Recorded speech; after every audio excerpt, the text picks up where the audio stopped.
Dive on it. This is twice now the Celtics have been first to the floor. They try to Save with Horford. Unbelievable. Boston first to the floor. So good. Brown fakes, fires up the three. Bang! Tatum dives on the floor. Everybody dives. Jaylen Brown with the flush. Blocked by Porzingis. He's doing it all. Tatum spinning, driving, layup. Got it. Washington drives. Blocked by White. Oh, what a block from Derrick White.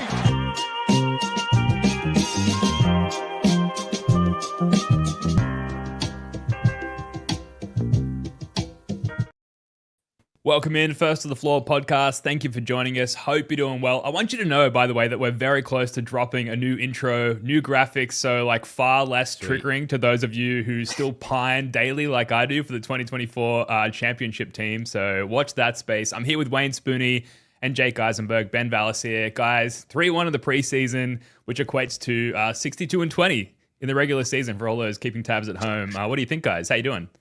Yeah, it sounds about right. I don't know. Yeah, what do you think, Jake? Yeah, well, when you consider Tatum's going to play like 45 games, I mean, that makes sense. Yep, for sure. It was a fun preseason, man. Like, you know, I wasn't super looking forward to the preseason for whatever reason.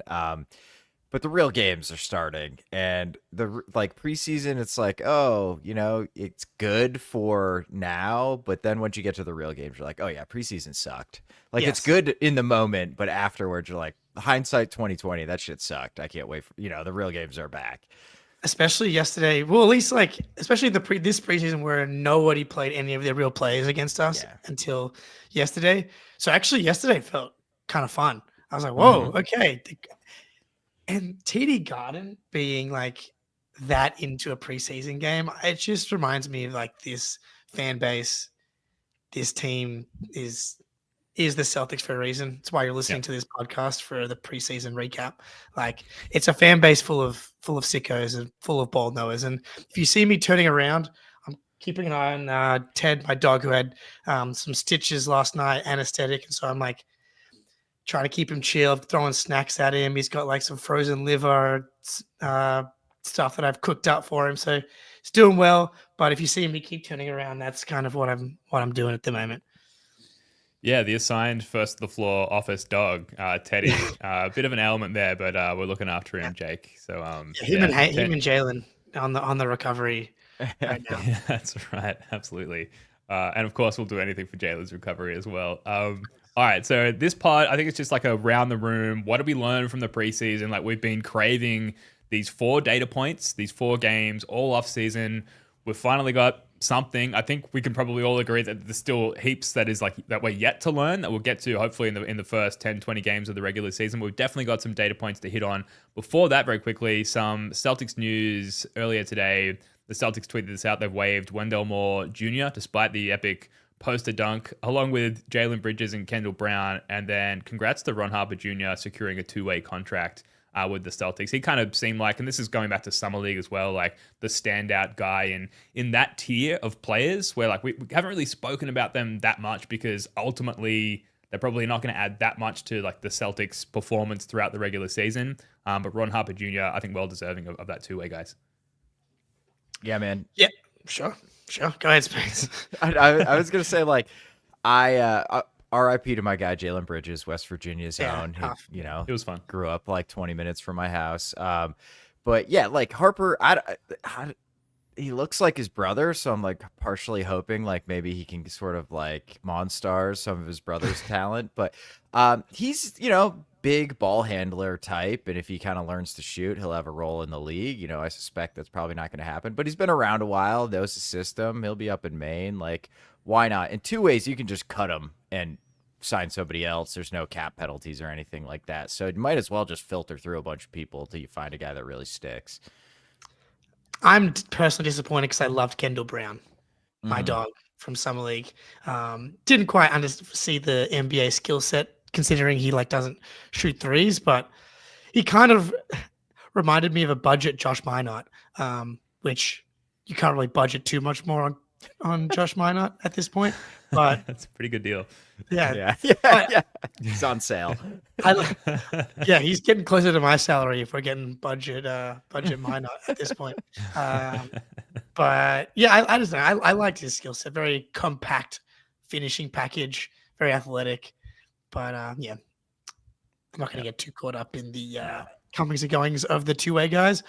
I will say, it's fun to have one fun two-way guy. I like having Amari as like the one guy where you're like not expecting it to really hit, but if things break the right way, he has the skill set, the size that you can be like, oh, in 2 years, we got an outlier hit. And I don't feel the same way about Ron Harper Jr. or Max Schulger, but I like having one of the 3 two-way guys being, you're going to see like a highlight package from Maine of like a no-look bounce pass to Ron Harper Jr. probably, baseline dunk. Yeah. It'll be sweet.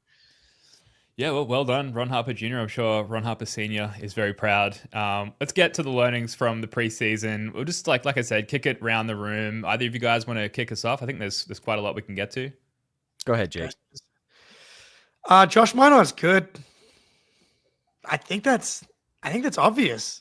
And he just hasn't been given a chance to play, man. He kind of looks like the actualized version of Jordan Walsh already. Like if you want like the guy that we wanted Jordan Walsh to turn into, like this hyperactive, super long, do-it-all wing, offensive rebounds, gets his hands in passing lanes, can guard multiple positions, 3-point shot. We don't know. I mean, he shot 23%, but he shot like, you can't look at the overall numbers from the preseason because these guys shot like 15 threes. But if he can shoot it a little bit in the last couple of games, he shot it better. But dude, I love the way that he's been driving to the rim as well and finishing both hands. He's really decisive, and the athleticism just completely pops off the screen. Like when you're watching these NBA games, you can think these guys are all such insane athletes. But every once in a while, you see some of these guys that are like on the higher end of the spectrum. And he clearly is on that higher end of the spectrum. And if he can have some of that skill, process the game the right way, fit in the system, I'm a believer that this guy can be like a legit role player for us when Tatum comes back.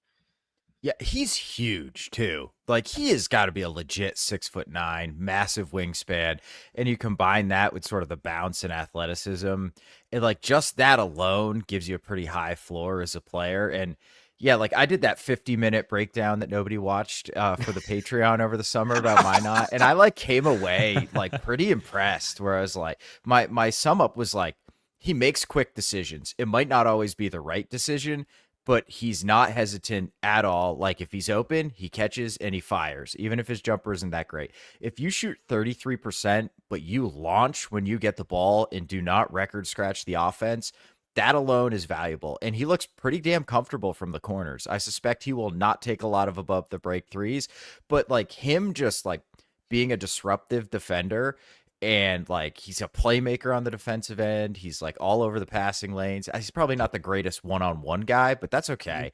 He can do like a poor man's version of Tatum's defense. And then like all he has to do is make some open corner threes and cut out of that corner. Because when he cuts out of that corner, man, like he cuts so quick. He's so bouncy. He's got good hands and he times it really well. So he's just kind of a weapon, and like you don't have to run anything for him. You just kind of deploy him in that way. So I was really, really impressed, like to the point where it's like, how did this guy not get some minutes in Minnesota? But then you look, they got McDaniels, you know, and yeah, there's just not a spot for him. So it almost seems like they did him a favor. Like, we know you're good enough to be in the NBA, but it's not going to happen here. So yeah, he's for me, I think the number one story too, because he was a question mark for sure, and he has like kind of blown everybody away. Yeah, definitely the right one to bring up first. There's some serious leaf blowing going on right outside my window here, so apologies. I'm going to be riding the mute button. But yeah, I think Josh Minot definitely has won the like can thrive with Tatum preseason competition, where like if we could take anyone into whatever the team looks like on Tatum's return, it's going to be Josh Minot, and we're going to be tracking those corner three, I won't say abilities yet, but the progression of those corner three, the potential abilities, because that's obviously going to be huge, because as we know, you play with Jason Tatum, if nothing else, you get wide corner three attempts with all the extra attention that Jason Tatum attracts. So Josh Minot, I called him a right place, right time guy, like just his activity out in the court, his ability to just like be like in the right position on the court on both ends, on both sides of the ball is really impressive. And, we all, I don't want to say predicted it in the offseason, but he was the player that we had acquired that we were all, I think, universally the most excited about. And to see that come to fruition, like I said to Jake on a recent pod, I've been wrong with those predictions more often than not. So to see it go the right way for a change, it's really nice. So props to Josh Minot. That's a skill. That's a thing for certain guys, the right place, right time thing. I feel like Jimmy Butler is the superstar version of this type of player where they just have a really nice feel for the game. It reminds me of like the Dennis Rodman clip from The Last Dance of like where the rebound's going. Oh, it's going over here. Hey, what's going on with that? It's like guys just have a good feel for like where balls are going to bounce, and he kind of has that. He's like a supercharged Brissett to me. Quick side note on the leaf blower thing. Like when I was in Sydney, you can't go outside in the suburbs for longer than 10 seconds without someone blowing the leaves. And where are they blowing the leaves? What does blowing the leaves around do? Just I think it's sweep them up. It's code from I need a break from my family. I'm going outside to just mindlessly move leaves around from one place to another. Surely sweeping is slower and actually achieve something. I guess then there's always leaves to be blown if they're actually never picked up. But driving me nuts. You can't, every day you hear someone blowing something around. Yeah, I'm going to leave myself unmuted, but let me know if you can hear it, and I'll mute myself again. I can't hear it at all. So, very dumb question. Do you guys have foliage? Like, do your leaves change colors? Yeah. Yeah. Okay. We live All on right. Earth. I don't know how. Yes. All right, I guess I don't know how plants work. I'm sorry. That's a dumb question. I wasn't don't sure think if it's it's just a as certain bad, type of maybe. tree. Like I don't often see like the cool piles of orange of leaves that you see in like the movies, but they do fall out. That is a thing. I will take a picture from my neighborhood, and I will show you the beautiful foliage, gentlemen. And you can tell me if it's the same in Australia. Yeah, we got a full week until the regular season starts. So a bit of foliage chat on the next pod. I think we can make room for it. So, all right. So multiple takeaways. We've got geographical takeaways. We've got preseason takeaways. Shout out to Josh Minot. Spoonie, biggest learning from the preseason from your perspective, aside from Josh Minot. Okay, so we're thinking about what did we learn, and I think when it comes to Luka Garza, we learned a lot. Okay, and I will say, so like whenever as a supervisor, right? If you supervise your employees, to say if you're going to give bad news, you always open with something positive. So they go, which to me is always like kind of shitty because they're like, "Oh, thanks, boss," and by the way, you're fine. Terminated. Yeah, second written warning. So that's what I'm going to do with Luka Garza here. The screening and like the ability to just kind of when he gets the ball around the rim, the multiple pump fakes, the footwork down low and the finishing like in that sort of in between area is good. It is good. You know who that reminds me of? Enes Kanter. You know where else he reminds me of Enes Freedom is on the defensive end. Okay. Like, yep. Here's my biggest concern with him. Not only is he very slow footed, which is, a negative, but so is Luke Cornett. But unlike Cornett, he's not 7'2" with a ridiculous wingspan and grades out as an above average rim protector. Last year, opponents shot 5.5% higher than average against Luka Garza. And we saw all preseason, everybody was attacking him. No one is afraid of him at the rim. And then also, like, he doesn't really understand where to be, how to guard pick and roll. Dozens of miscommunications involving Luka Garza, including with Derrick White, who never miscommunicates, just like leading to layups and open threes. And I think we would have a much worse opinion of the Celtics defense if we played real teams that could shoot, because we got really, really lucky, I think, with opponent shooting during the preseason. So like, I'm going to go insane this season because what Garza does offensively, people are going to be like, wow, that's positive and good. And it is. But I just think on the defensive side, he is like can undermine your entire defense. And what really concerns me is every team we played knew it and went at him in the preseason every possession he was out there. What's that going to look like in the regular season? Not great.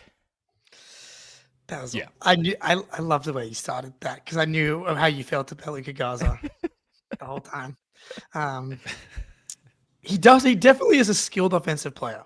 Yeah. Like there's no question about that. You know how we used to call Kristaps Porzingis Latvian Moses because of how he would open up the court offensively. Teams would be like so scared of his gravity that like someone would come off a screen and there'd be an open lane. I mean, I think he's Bosnian, if I'm not mistaken. Is he Bosnian Moses? But like in a bad way, because there was a play in yesterday's preseason game, and we talked about it where Simons and Garza, it's like, if those two are on the court, I don't know what you do. And it happened. They ran a pick and roll at Simons, and there was just a cavern. It was like, I was like, how is there that much space in a 5-on-5 game in the half court in a single action? And it's just straight to the rim. Yeah. It's bad. He tries. He's trying out there. It's going to be, it's going to be why we see like limited minutes for Luka Garza, I think, all season, despite what some might say is definitely a diminished big man rotation, which maybe we could get to a little bit, because I think that hierarchy has been like clarified to some degree, especially in this last game where we saw guys go up against starters. But yeah, Luka Garza, just call him a net negative defensively is a huge understatement. I think, Spoonie, you were all over it with the clips on your Twitter as well. Just him like attempting to guard under the hoop and just being like politely removed from the entire court, to put it lightly. So definitely diminished. I mean, that's how you get these guys so cheap, and you get them as high upside and other facets of the game. For Luka Garza, clearly it's offensive. I think the hustle aspect, like sort of the hard-nosed, might want to say even first to the floor capabilities, I think are there and something to be built upon. But defensively, there's some things you can teach and there's some things that you just can't. And I think he's maybe in that gray area, if not definitely in that part where, like, no matter what kind of tutelage and coaching he gets, the defense is always going to be a glaring deficiency for him. So there's a limited ceiling there. I think he can get better defensively, but like the floor right now is so very low that like significant improvement will still make him bad, right? So I just don't see it. I have never saw it. I hated the signing, and like, I mean, people are just gonna attack him mercilessly. You saw like Mamashkashvili, which I nailed that pronunciation. The dude just like was like, Luka Garza's at half court and trying to pick me up, right to the rim. You know, like that is not, LeBron attacking you, right? And if he's making you look that bad, that's a concern. So I'm very worried about it. But we learned a lot, and I think his offense and the screening and like he knows how to play was definitely a significant positive. Okay. It's such a tough thing to wrap your mind around. Ben, you go next on your learning thing, but like that kind of made me come up with another thing that I learned, but you go next. Again, I think we're on to whippersnippering now. So the full works are going on. This sort of massive contracted gardening situation happening right out here, not in my garden. So again, apologies. I was going to move on to another individual, but like sticking with the bigs, I think it makes sense at this juncture. I think Neemias Queta, after all of that, after everything we've been through with the wavering bigs performance, with Xavier Tillman having good moments, Luka Garza having good moments, Boucher sometimes seemingly identifying as a 4 and then other times as a 5. Queta is, I think, like the starting big. It's probably the position that is most in flux as far as what night to night, how the starting lineup might change. But it seems like Queta, he finally sort of performed well enough to be considered within the context of the availability of bigs that we do have. I think the starting 5. He was great last night, very good around the rim, protecting the rim, had multiple blocks, a couple of good finishes as well. Got out of his screens quickly, got like rolled down towards the hoop quite quickly as well, and just sort of these sort of quintessential foundational skills that you expect even some of the worst 7-footers to have. I feel like I'm not heaping on the praise here, but he did stand out last night. And I think overall, holistically, looking back at the preseason as the starting big, and I think to that end, Xavier Tillman, clearly the second big off the bench as well. Do you guys feel any differently? Yeah, I think like my learning with Queta and like off the back of Garza is that I don't think we're going to need Garza that much. I actually think he's the 4th big right now. And that says Levy was good in the most recent game, and it's exciting. And I'm trying to get too far ahead of myself, but Jakob Poeltl is like a good starting center. And I thought that Queta outplayed him yesterday. That was a thing that happened, and obviously like preseason caveat, but that's the thing that happened.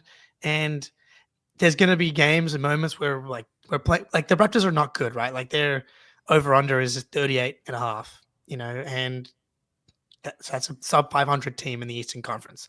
So there's going to be nights when we're playing real good teams, and Queta is going to look really bad, and it's going to look overmatched. But I think my takeaway is night to night, it's not going to maybe be as bad as I thought it was going to be. At least, like just possession to possession, where you're just like, oh, am I even watching the Celtics anymore? I do think that Queta has gotten to a point where he knows what to do, and he can maybe the controlling of the body propaganda wasn't all nonsense, because yesterday he's really sprinting into screens. He knows he's got to sprint out of screens, which is definitely something he didn't do last year. He was really slow in and really slow out, and I thought that was something that he really did well, especially yesterday. And if he's going to do that, that's good for the long term. That's not enough to make you a starting center in the NBA, but it's a nice progression. Yeah, it's like we need the floor of his performances to come up to a more acceptable level, because the floor last year was like totally unplayable. We just need the floor to be like slightly damaging, where it's like, okay, he was bad today, but he didn't like completely kill us. And he had some games last year where he completely killed us, and he had some games last year where he was awesome. I think for me, the biggest thing for Queta is figuring it out defensively. And I thought he was really, really good in the Raptors game. Like I thought he has a tendency to get way too deep and drop coverage. It's like he drops and then just keeps on going instead of like stopping and establishing position and getting between the ball handler and his man. And he did not do that against the Raptors. And I thought his rotations were pretty good. He got out to 3-point shooters in the corner when he had to, and that was his responsibility. He's always going to shy towards protecting the rim, and which he did, I thought, really, really well. The flip side is the Raptors are a pretty easy team to guard and pick and roll, because it's basically quickly. Like, you're not afraid of Scotty Barnes. Like, the guard can just go under those screens, and it's like the puts no pressure on the. Yeah, I'm definitely not afraid of Scotty Barnes. Put him on Spoonie's list. You're right behind Kyrie and LeBron, buddy. So he's just not going to put a lot of pressure on him. But the fact that we're playing a team that's not going to put a lot of pressure on him, and he was awesome, is a really good sign, right? Certainly a lot better than playing poorly against a team that doesn't put pressure on you. So, and sprinting in and out of screens is a great one, Jake. I think we're going to have an underrated play where he shows that off in it. So, I thought Queta was great. I think he grasped, he left it till the very end, but I think he grasped the opportunity to like steal starting or, first big off the bench. For sure. Oh, yeah. Plenty more learnings to come. We'll probably touch on Tillman a little bit later as well. We do have to pay the bills here. Jake, I don't know if you've got the Prize Picks read. Yeah, cool. All right, we're ready to hear a quick word from our friends over at Prize Picks. That's right. Prize Picks time. Look, if we learn anything, we're going more. Derrick White assists, rebounds, points once the time comes. Same with Peyton Pritchard, 10 assists to 0 turnovers yesterday.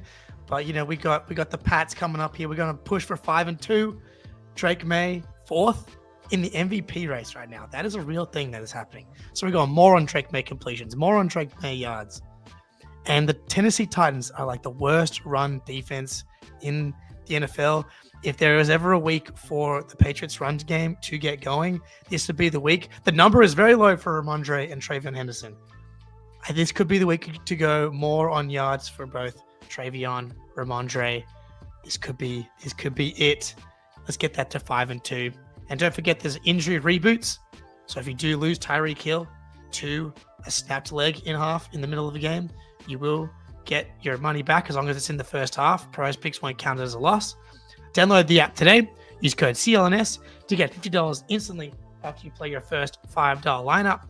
Download the app today. Use code CLNS to get $50 instantly after you play your first $5 lineup. It's good to be right.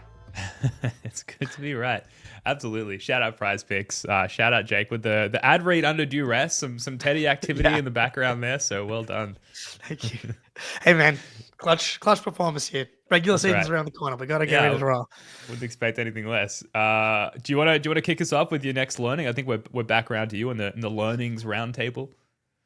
Let's again, kind of an obvious one, but I think Peyton Pritchard's taken that leap forward. And it's coming in the form of playmaking, it seems like so far.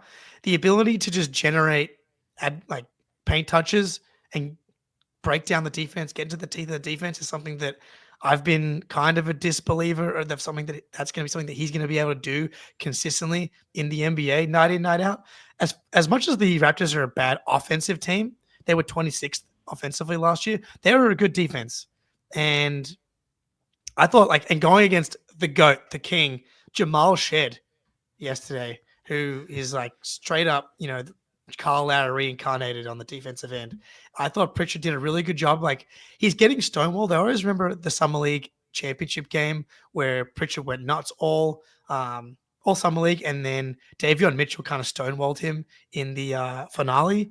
And it's Shed was still staying in front of him, but Pritchard just kind of kept low, kept his shoulder in, and just kept pushing through. And eventually, you're going to get around him if you have the tight handle that Pritchard does and that core stability. I got to find out the posterior chain measurements on this guy. I got to find out the deadlift. I got to find out the single leg hamstring curl stuff. I got to find out this guy's measurements at this point, because he's just so strong and able to move guys. It doesn't feel like he's able to move, and that's how he's kind of developed and made up for the traditional athleticism that he's lacking, and that's how he's generating the playmaking. The play yesterday that stuck out was getting into the teeth of the defense, kind of slowly using his strength, draws the defense and hits Garza on a nice little pop and hits the floater from there. I'm that's just something he wouldn't have been able to do a year or two ago. Yeah, dude, I was going to bring up that play because I think at the beginning of it, Scal was like, we haven't touched the paint in a couple possessions. Somebody's got to touch the paint. And it's Pritchard heard him and was like, I'm getting my way to the paint one way or another. Yeah, it was a couple of crossovers, using the body, using the strength. And I think just the confidence in his handle and his strength and his balance now, where he does not look sped up at all. He's playing at his pace. Kenny Anderson once said, I have some weaknesses to my game, but I can get anywhere I want on the court dribbling. And that alone makes me a good NBA player. And Pritchard is getting there, where it's if he needs to get to a spot, he will get there. He might not shake the defender on his way there, and you could just put pressure on defenses by getting into the paint, getting near the paint, getting down to the block with an active dribble. And he had one play, I think it was in the Cleveland game. There's 4-6 seconds left on the shot clock. Jalen throws him a grenade. Pritchard's 30 feet from the hoop. And I'm okay, here comes a deep three, which is fine. Pritchard's great at those. Go ahead. And instead he had, I think Garza set a screen for him, rejected the screen, and just super patiently matriculated his way to the rim and laid it in with 1 second left on the shot clock. And it's that is the next level of I trust in what I can do with the ball in my hands, and I trust these teams can't stop me. And it all kind of starts with the jumper, because you have to get so high up out on him, and then he can use the handle and his fakes and the threat of the step back to just get to the rim on people. And his little floaters, and I think his mid-range is going in every time he takes it. He's so good at that shot now. So yeah, man. And defensively, he's turned himself into a very solid NBA defender too, especially for his size. So yeah, he's still awesome. Yeah, he's ready, dude. He's so ready for this starter role. And not only can he get anywhere on the court dribbling, I'm also totally confident wherever he lets it fly from, shooting wise, anywhere on the court that's really even beyond the halfway line, I'm beyond half court, I have some confidence that it's going in. He's such a trusted shooter and a trusted offensive player. And then to Derek Wim's point here in the chat, that's the wrong comment, sorry, turnaround fader, I should say, his counter move. So if he does get himself downhill and does run into traffic, his turnaround fader, or the turnaround pivot up fake, and then second step in towards the basket, whatever that move is called. He just has this sort of bag of counter moves. So it's almost he's assessed his weaknesses. He understands how defenses are going to come at him if he does get downhill, and he's got all of these counters to continue his sort of offensive flow. The playmaking, second only to Derrick White in assists per game, with 5 assists per game in the preseason. And then, yeah, the epitome of thick down low, really. I need to get the PP routine, because the girth is there. We've celebrated the girth years ago, and now it's bigger, it's wider, it's girthier. It just seems like he just has such a Yeah, thickness, and which is He's just been crazy. clicking on the pop-ups. He's been clicking the pop-ups, and apparently they actually work. So maybe I need to click on those. Yeah, my dog just did a huge fart and left the room. So if I seem distracted, that is why. Holy shit! That's what my wife eyes are does watering. to me. But yeah, shout out Peyton Pritchard. Dude is ready. I cannot wait to watch hopefully 38 minutes a game of Peyton Pritchard. Like I'm ready for it. I'm excited. You're gonna get it. Where's this going it. with him? Where's it going? All-star. I don't know. Yeah, maybe Noah's right. Yeah, I'm excited for the Noah Dalzell victory lap at this point. I think it's coming. It's definitely coming. She was right, but love Noah. Shout out, but very positive about all the players. So I think, it didn't quite go as viral, but because no one knows who he is really. But the tweet about JD Davidson being an NBA player during the Rockets preseason, I'm gonna take the no on that one. But maybe she'll be right again. But if you say it about everybody, maybe eventually it'll be right. That's right. It's a sound strategy.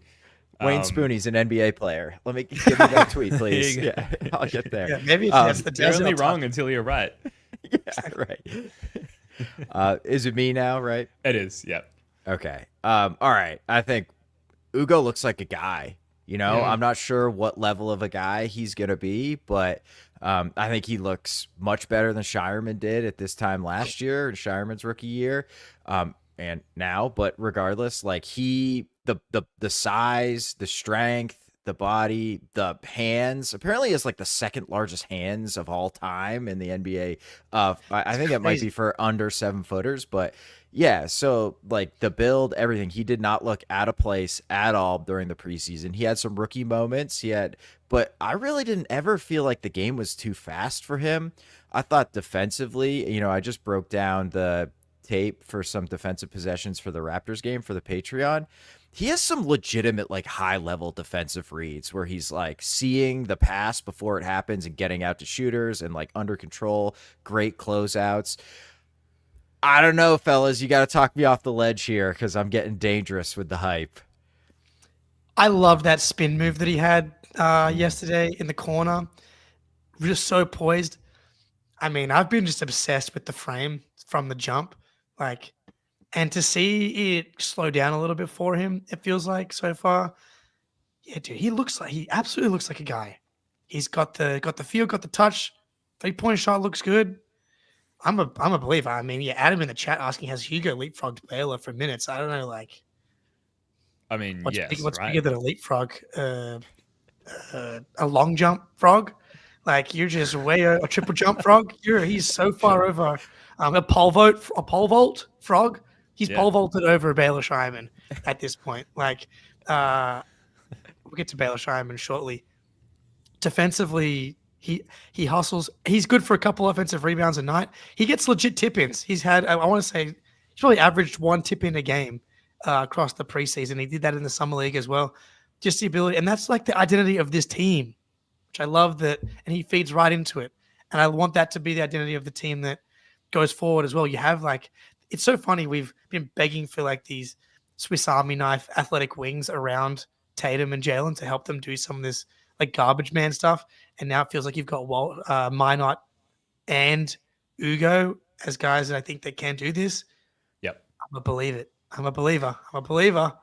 Yeah, I don't think either of us are talking you off the ledge, Spoonie. In fact, I would go as far to say, and I have an entirely higher ledge that you might need to talk me off. And I think Jordan Walsh needs to be looking over his shoulder for potential demotion in the rotation as far as how promising Hugo Gonzalez looked. And, to be fair to Walshy, had an injury early on. We didn't get the sample size of Walshy that we all hoped for and dreamed for every night during the offseason. But he'll have an opportunity, I think, just through his longevity with the team so far, his tenure, to hold that position in the rotation. But Hugo, I was just so surprised with how poised and ready he looked based on, everything is relative to expectations. And I just thought 19-year-old, played kind of limited minutes in Spain, probably destined for Maine, from Spain to Maine this year. And looks like he's going to go straight playing with the big boys. It looks poised and ready. It's crazy. Yeah. You guys seen the other guys with Will Ferrell and the opening scene to that movie? Instead of, talking yourself off the ledge. It's just Samuel L. Jackson and The Rock at the top of the building, and they're like aim for the bushes, and they just jump off the building, and they both die. Yeah. That's where we're at. With Arm Hugo in arm. Gonzalez. Yeah. Yeah. Whereas we feel so good. It's just like two humans, not superpowers at all. I think they can just jump off a building and land in the bushes. Aim for the bushes, Hugo. Yeah, Damn we're right. tripping on Hugo Gonzalez, and it's wonderful. Is it my turn? Yeah. I think it might be. Derrick White, like, what's left to learn about Derrick White? Maybe that we can expect even more from him than we could have hoped. I just thought, especially in the last game, I know he wasn't shooting that efficiently all preseason. He got up like 17 last night on relatively high efficiency, but I just think he looks, and again, all the caveats, preseason, like diminished opposition, whatever, he just looked really fucking good on like all fronts. You know, offensively, defensively, and then like breaking down into the micro skills required on each side of the ball. I just thought his playmaking, his like shooting decisions, his playmaking decisions, his defensive awareness, and his ability to stay in front of his guy, but also like the fluidity, I should say, of his switching.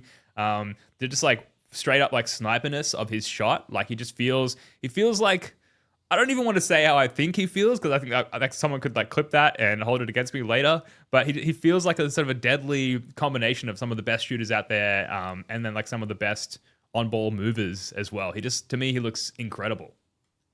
Forget the All-Star. Forget the All-Star campaign. We're going for All NBA, baby. Oh boy. I know this is supposed to be your year, Jalen, but I mean, Derrick White, he legit was a shorter, bolder Jason Tatum last night. Like, he was running the offense, he was rebounding, setting the table for everybody. 33 on 61.2% true shooting, 17 three-point attempts, some terrible step backs, some end of quarter shots. I know people are going to be begging for Tatum's end of quarter shots, by the way, during this season, as we struggle to generate stuff when the defense is locked in at the end of quarters. But Derrick White, 17 threes. Again, I don't know. We've been asking the question, like Jalen and Derrick and Pritchard are guys that statistically you continue to scale them up and their efficiency gets better or maintains. Like, what's the limit? Is there a limit? The limit does not exist, it appears, so far. And if that's the case, then Jason Tatum can go slide into the Josh Minot role when he comes back, and we'll be off to the races. Yeah, know your role, JT. Get in the corner, buddy. So LaMelo Ball led the league in 3-point attempts per 36 minutes with 12.6. Curry was second at 12.5. I think Derrick is going to be right up there with those two guys, and Derrick was top 20 last year. The jumper is so insanely good now. Like, the speed at which he gets it off the dribble is just nutty. Like, he does that little step back behind the back to generate a ton of space. And like, he hit it a couple mid-ranges with it too. And I think the thing I love about watching Derrick is, like, he is a point guard. He creates space. He gets downhill. He generates shots for himself and for others. And he has like 3 moves. It's like left hand to right cross, right hand overhand to left cross, behind the back step back, and that's it. And like, you don't know which one of those is coming. And sometimes he'll do like the right hand hezzy where he looks like he's going to go right to left, and then he just goes straight right. And like, you don't know when it's coming. You don't know which one of those 4 is coming, and he just keeps defenders off balance. Like, you don't need to be Kyrie with the handle. His handle is very secure, never gets it picked, keeps it low, and then he just has like a flurry of like the most basic dribble moves to the point where he eventually creates enough space for himself. And like, it's going to be really fun watching him and Pritchard bomb away. Like, take 15 a game, both of you. Why not? Like, until the percentages actually come down, like, legitimately, there's no like, you should be taking those shots. So I just trust.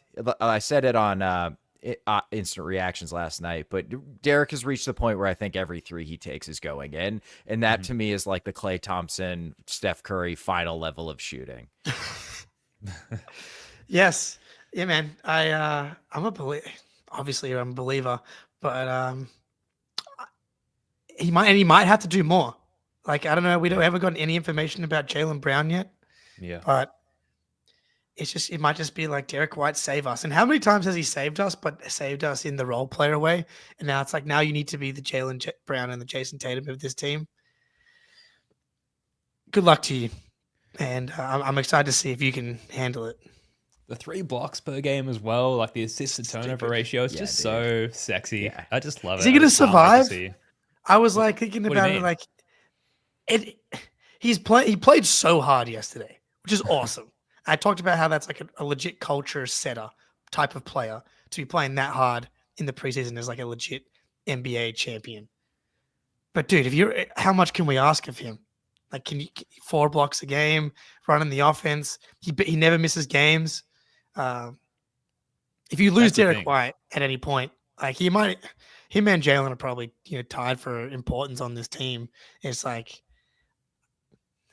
but I'm not sure what choice you have. I think you just it's rest like- him. I guess. Like he could play like a 68 game season would be an incredible healthy season for so many players, and like for Derrick White it's like a vacation. So I think you just gotta kind of give him a few rests throughout the season. We did draft Derrick White's durability in our old man stealing skills players draft. That's right. And What I an was off like, season we had. that was beautiful. Because he doesn't miss games. All right, Derrick White, key learning from the preseason. Who's next? I think it's me. Should we hit game time? Yeah, I think we probably should. Yeah, shout out to our friends over at Game Time, Spoonie. Alrighty, it is basketball season, NBA, college, which means it's like Christmas Day for me. My wife and I, we always go to one Celtics game, usually an away game. So I just get to open up that Game Time app and be like, ooh, do we want to go to Charlotte? Do we want to go to Miami? Oh, do we go out to the West Coast? And it is the best, and Game Time makes it so absolutely easy to pick which game we're going to go to. It's super easy. You just hop on the app, you search for the game or the team you're looking for, and then you're shown all the available tickets and all the best deals right on your phone. Their curated deals make it even easier to find the best seats at the best prices, and their last-minute deals can get you tickets right up to the start of the event or even an hour after it starts. But maybe my favorite feature is the seat view. It'll show you exactly what it looks like from any seat before you buy, and when you are traveling in away games, that is super important because you've never been to that stadium before. So take the guesswork out of buying tickets with Game Time. Download the Game Time app, create an account, and use code CLNS for $20 off your first purchase. Terms apply. Again, create an account and redeem code CLNS for $20 off. Download Game Time today. What time is it? Game Time.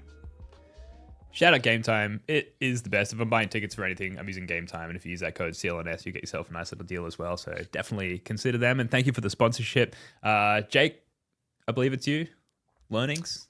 What do you got? I feel like I might be stealing from Wayne Spoonie a little bit here, but we got to bring him up at some point. Baylor Scheierman. This is a play from the end of yesterday's game. Man, Celtics were up 12 with 90 seconds to go. Jamal Shed about to take a 3, and just look at this closeout from Baylor Scheierman. Whoa, Let's just where watch is he? that again. Exactly. So there he is. That's him. Looks like Can we Jackson get a hand Owens. up? Nope. Not even a fake hand up. Not even a fake hand up. Oh, a late kind of fake hand up. And like, what's been so fun about this team in the preseason has been the very clear collective buy-in of playing hard, playing fast, and he continues to look like he doesn't give a shit. And it's like he continues to look like he thinks he's too good for certain spots. Summer League, preseason, the shot selection we've covered. And like, I get you're up 12 or 90 seconds to go. Have you not watched the NBA at all? That shit happens all the time. That happens to the Boston Celtics in the playoffs all the time. Get a hand up. Like, you're about to lose your minutes to a Spanish Kawhi, 19-year-old dude who is like busting his balls every possession. It's really surprising and frustrating to me. Yeah, look, I understand that it's preseason, but I don't really understand how you can look at your teammates and see how hard those guys are playing. Like, I know people have their thoughts about Walsh. I actually thought his preseason was pretty solid, all things considered.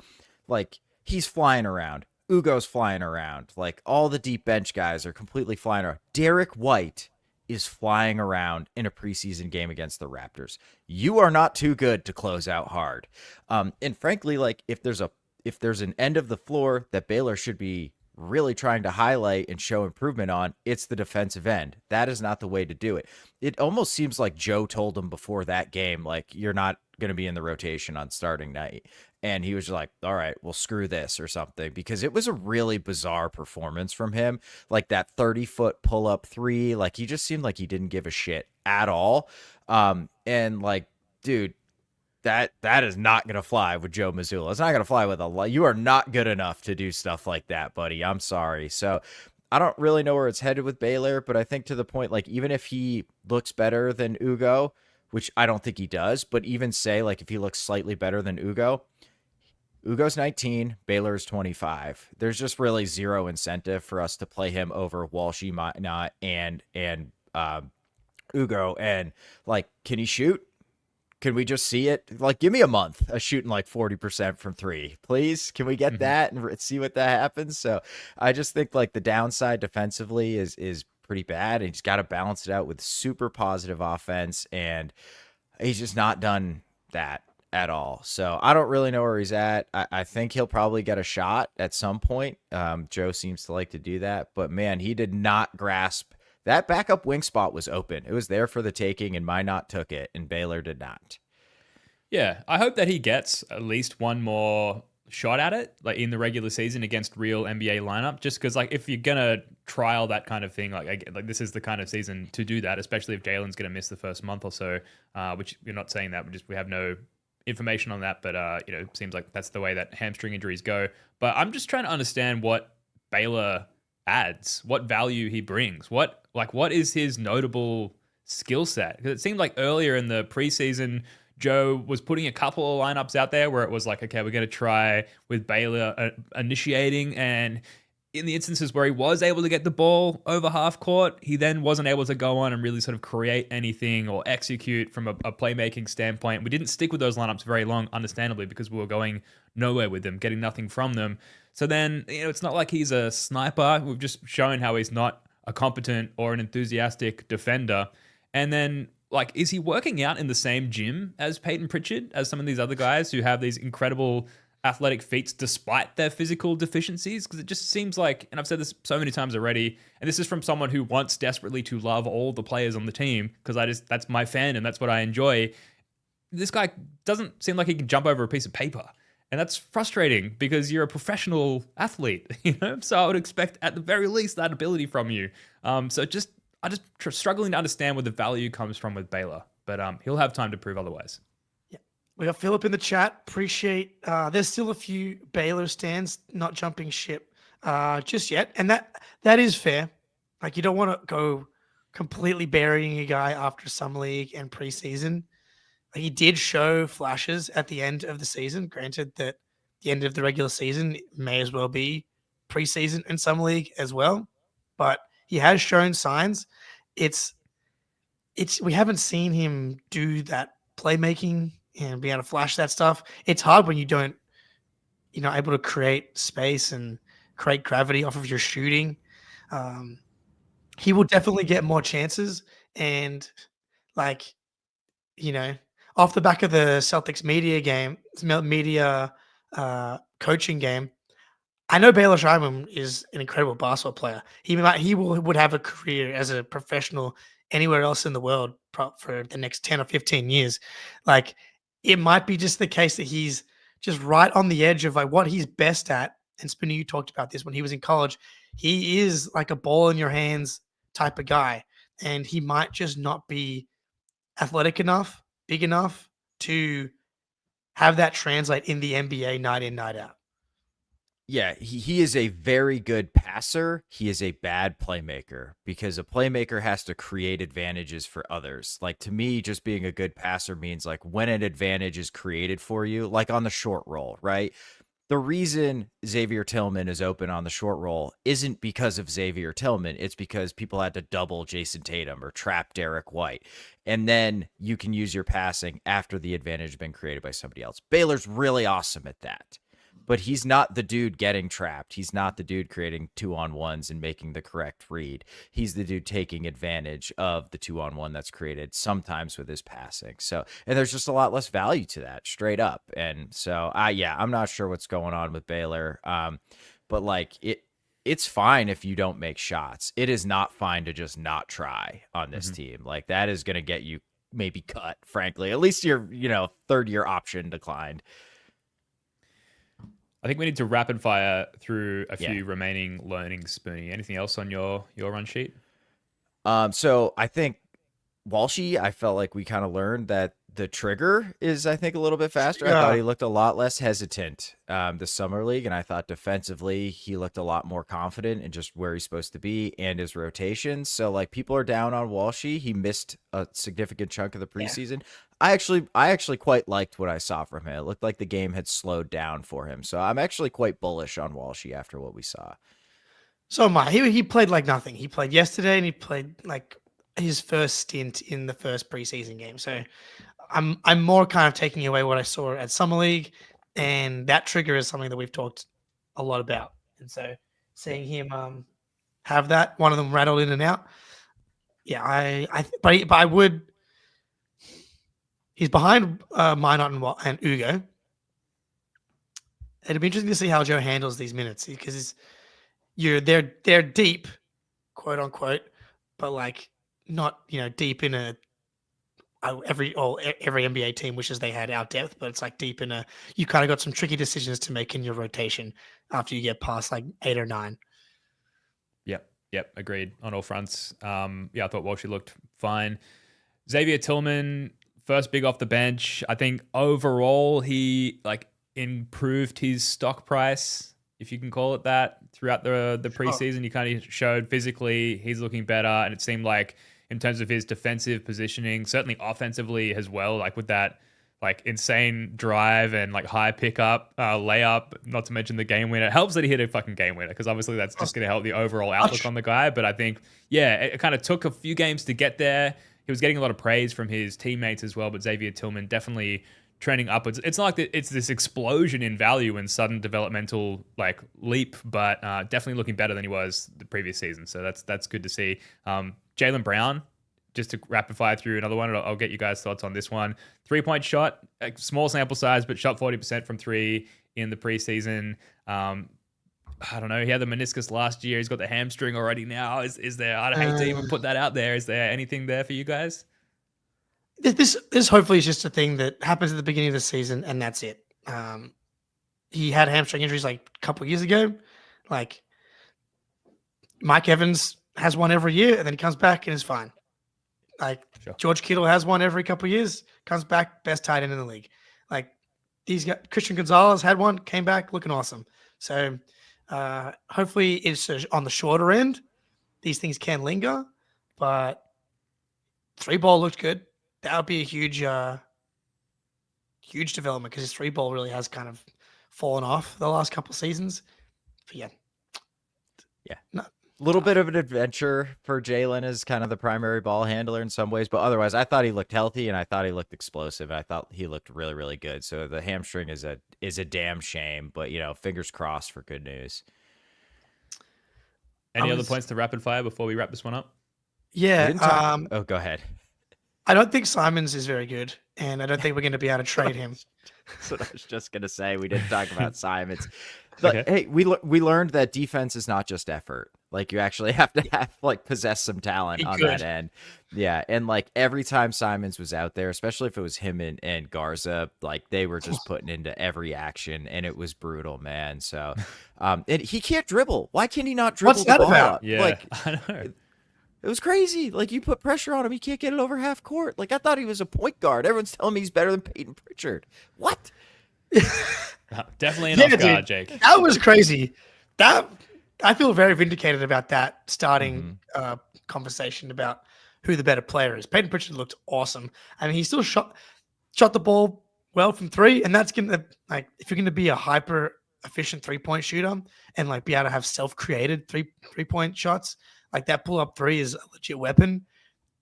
That's gonna keep you in the NBA, obviously, but the idea of trading him for like anything that you feel really good about outside of maybe like $5 million in tax savings after the preseason, not writing him off. Obviously, he's got a long track record of the NBA. Yeah. Through preseason, very unimpressed.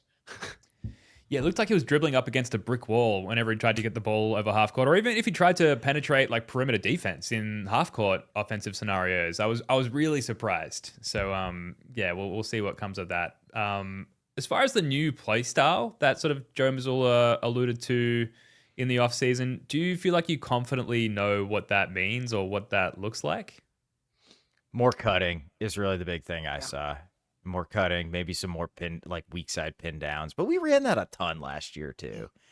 The pace is definitely up. I thought pace. Yep. Effort. I don't know if that would probably be up. I would say it's gonna be funny how little that matters when you lose the amount of talent that the Celtics lost. It's like, look how hard these guys are trying, down 22 in the third quarter. But the hit ahead passes, everyone kind of probing and trying to push. That felt, and I don't know if a focus on offensive rebounding, that felt like a thing as well. I know that we've done the corner crashing from the guards previously, but like Minot and Hugo just everywhere on the offensive glass, even Garza, Nimi. I thought the offensive rebounding was noticeably better in the preseason. Again, the competition was pretty horrific outside of the last game, but that still carried over against like a legit NBA team. Yep, for sure. Yeah, some stats on that front. Like I mentioned, 8th in pace, 5th in steals, but 2nd in three-pointers attempted, and 4th worst in turnovers committed, which I think is somewhat unsurprising having watched these 4 games closely. I think we can leave it there. We had some stuff to get to on the media game, which we'll save for the next pod or for Patreon. Opening night, obviously, we've got some time to discuss before that happens. No Paul George in that one, and I think Joel Embiid is questionable. The idea of watching like a healthy Embiid going up against our bigs rotation is terrifying because he's got like a lot of, I think, hate instilled in him for the Celtics, and just the opportunity to go against this version of them. I'm sure he's looking forward to that, licking his chops. So anything else? It would be on brand for him to come back and play us finally now that Al Horford is gone. And be like, yeah, I've always dominated the Celtics. What are you talking about? But yeah, so we'll see if he plays. I enjoyed Zach Lowe asking Bill Simmons who plays more games, Joel Embiid or Jason Tatum this season. It's actually quite sad that that's a question. Yeah. But it is what it is. I think it's more sad for Philly. Given it's way more sad. Achilles day. I don't know. Yeah, I was thinking about it, and I do feel legitimately like it's way more fun when he's healthy and choking than just like having catastrophic injury after catastrophic injury. But I'm like, man, Tatum already like looks better than Embiid does after tearing his Achilles, and like we're going to be playing games in March, and he's going to be probably looking pretty normal. And Embiid will probably be out. And I'm not saying that as like a Schadenfreude thing. It's like it's just that's sad. It's legitimately sad. Yeah. That would be unsurprising. On the horizon, like something to look forward to for all Celtics fans. I think it seems very much the case that Jason Tatum is going to return until we see anything that suggests otherwise. Look, thank you so much for joining us. We'd really appreciate it if you can take a moment to subscribe, to like the YouTube stream, or to rate and review on your preferred podcast platform. It's really helpful for us in growing this podcast enterprise and getting on potential high caliber guests. We'll be back ahead of opening night. Spoonie, Jake, love your work, guys. Until next time, go Celts.